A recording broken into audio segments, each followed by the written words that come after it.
కీర్తనల గ్రంథము 71వ అధ్యాయము 1 నుండి 24 వచనములు వరకు. యెహోవా, నేను నీ శరణుజొచ్చియున్నాను. నన్నెన్నడునూ సిగ్గుపడనీయకుము. నీ నీతిని బట్టి నన్ను తప్పింపుము, నన్ను విడిపింపుము, నీ చెవియొగ్గి నన్ను రక్షింపుము. నేను నిత్యము చొచ్చునట్లు నాకు ఆశ్రయదుర్గముగా ఉండుము. నా శైలము, నా దుర్గము నీవే. నీవు నన్ను రక్షింప నిశ్చయించియున్నావు. నా దేవా, భక్తిహీనుల చేతిలో నుండి నన్ను రక్షింపుము. కీడు చేయువారి పట్టులో నుండి, బలాత్కారుని పట్టులో నుండి నన్ను విడిపింపుము. నా ప్రభువా యెహోవా, నా నిరీక్షణాస్పదము నీవే. బాల్యము నుండి నా ఆశ్రయము నీవే. గర్భవాసనైనది మొదలుకొని నీవే నాకు ప్రాపకుడవై యుంటివి. తల్లి గర్భము నుండి నన్ను ఉద్భవింపజేసిన వాడవు నీవే. నిన్ను గూర్చి నేను నిత్యము స్తుతిగానము చేయుదును. నేను అనేకులకు ఒక వింతగా ఉన్నాను, అయినను నాకు బలమైన ఆశ్రయము నీవే.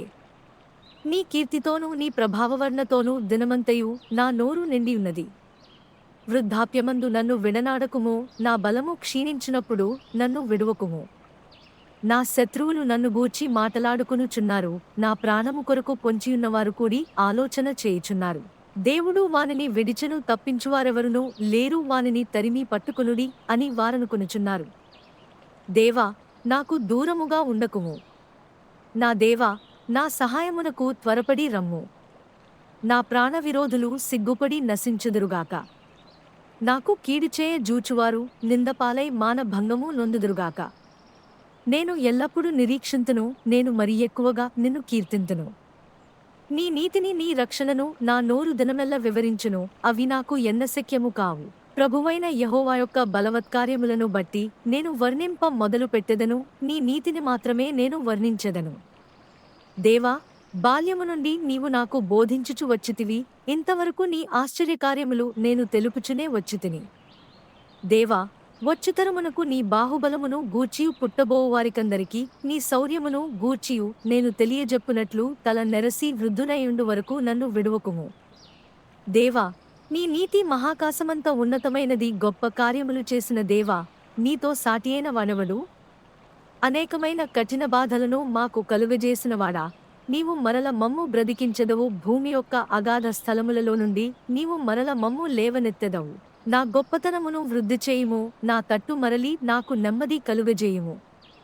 నా దేవా, నేను కూడా నీ సత్యమును బట్టి స్వరమండల వాద్యముతో నిన్ను స్తుతించెదను. ఇశ్రాయేలు పరిశుద్ధ దేవా, సితారాతో నిన్ను కీర్తించెదను.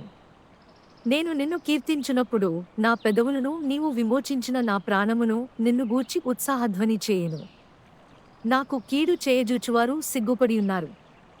వారు అవమానము పొందియున్నారు కాగా నా నాలుక దినమెల్లా నీ నీతిని వర్ణించును. కీర్తనల గ్రంథము 71వ అధ్యాయము 1 నుండి 24 వచనములు వరకు. దేవునితో సమాధానపడుడి అని క్రీస్తు తరపున మేము మిమ్మల్ని వేడుకుంటున్నాము. దేవుడు లోకమును ఎంతో ప్రేమించెను కాగా ఆయన తన అద్వితీయ కుమారునిగా ఆయనయందు విశ్వాసముంచు ప్రతివాడును నశింపక నిత్యజీవము పొందునట్లు ఆయనను అనుగ్రహించెను. మెస్సియ శ్రమపడి 3వ దినమున మృతులలో నుండి లేచును. ఆయన నామమందు పాప క్షమాపణ నిమిత్తము అన్ని జనములలో పశ్చాత్తాపము ప్రకటింపబడును. నేడు మీరు ఆయన స్వరము వింటే మీ హృదయములను కఠినపరచుకొనకుడి.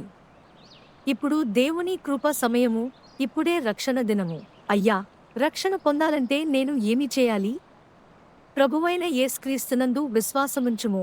అప్పుడు మీరును మీ ఇంటివారును రక్షణ పొందుదురు. యేసు ప్రభువని నీ నోటితో ప్రకటించి దేవుడు మృతులలో నుండి ఆయనను లేపెనని నీ హృదయమందు విశ్వసించిన ఎడల మీరు రక్షింపబడుదురు. మీరు పశ్చాత్తాపపడి మీ పాప క్షమాపణ నిమిత్తము ప్రతివాడు యేసుక్రీస్తు నామమున బాప్తిస్మము పొందుడి. అప్పుడు మీరు పరిశుద్ధాత్మ వరము పొందుదురు. మరెవరియందునూ రక్షణ లేదు. ఆకాశము క్రింద మనుష్యులకు ఇయ్యబడిన మరి ఏ నామము వలనను రక్షణ కలుగదు. దేవుడు ఒక్కడే, మరియు దేవునికిని మనుష్యులకును మధ్యవర్తి ఒక్కడే, ఆయనే క్రీస్తు యేసు అను మనుష్యుడు. ప్రభువైన యేసుక్రీస్తు కృప, దేవుని ప్రేమ, పరిశుద్ధాత్మ సహవాసం మీ అందరికీ తోడుగా ఉండుగాక. మన రక్షకుడైన ఏకైక జ్ఞానవంతుడైన దేవునికి ఇప్పుడు మరియు ఎప్పటికీ మహిమ, ఘనత, ఆధిపత్యం మరియు శక్తి కలుగుగాక. ధన్యవాదాలు మరియు ఆమెన్. అగాపావో ప్రతిధ్వనులు. సరిహద్దులను దాటిన సాక్ష్యాలు